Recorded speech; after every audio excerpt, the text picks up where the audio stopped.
오는 10일 총선을 앞두고 법원 재판에도 영향이 이어지고 있습니다. 소나무당 송영길 대표와 민주당 이재명 대표가 선거운동 등을 이유로 보석 허가나 재판 불출석을 요청하면서 형평성 논란이 일고 있습니다. 김태원 기자가 보도합니다. 송영길 소나무당 대표는 22대 총선 후보 가운데 유일하게 구속 상태로 재판을 받고 있습니다. 지난 2월 국민의 심판을 받을 기회를 달라며 보석을 청구했지만 법원은 송 대표가 증거를 없앨 우려가 있다며 기각했습니다. 그러자 송 대표는 정신적 충격을 받았다거나 참정권 침해에 대한 저항권을 행사하겠다면서 지난 1일과 3일 공판에 잇따라 불출석했습니다. 재판부는 이런 상황은 상상도 하지 못했다며 재판이 엉망이 돼버렸다고 탄식하기도 했습니다.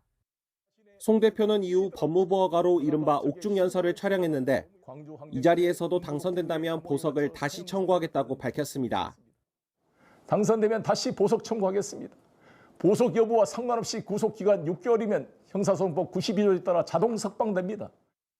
대장동과 위증교사 의혹, 선거법 위반까지 3가지 혐의로 재판 중인 민주당 이재명 대표도 상황은 크게 다르지 않습니다. 지난달 12일 오전부터 예정된 대장동 재판에 민주당 선거대책위원회 출범식 참석을 위해 오후 지각 출석한 데 이어 지난달 19일 공판에선 재판부 불허에도 불출석을 강행한 뒤 선거 유세에 나섰습니다. 결국 재판부가 강제 소환을 검토하겠다고 경고하자 지난달 26일 재판부터 출석했습니다. 하지만 재판 지각이나 결석에 대한 비판적 시각에 대해선 정치적 의도가 의심된다며 여권과 검찰에 화살을 돌렸습니다. 공식 선거 운동 기간이 13일인데 그중에 3일간을 이 법정에 출석하게 됐습니다. 검찰 독재 정권의 정치검찰이 수사 기소권을 남용해 가면서 원했던 결과가 아닌가.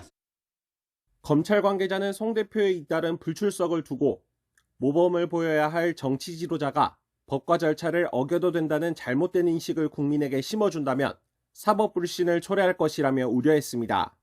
이 대표 발언을 놓고선 말을 아끼면서도 소송 절차는 재판장이 지휘한다며 불편한 속내를 내비쳤습니다. 이런 가운데 대장동과 관련된 이 대표 재판은 선거 전날인 9일에도 잡혀 있습니다. 법원이 그동안 다른 재판과의 형평성을 여러 차례 강조해온 만큼 9일 재판은 예정대로 진행될 전망입니다. YTN 김태원입니다.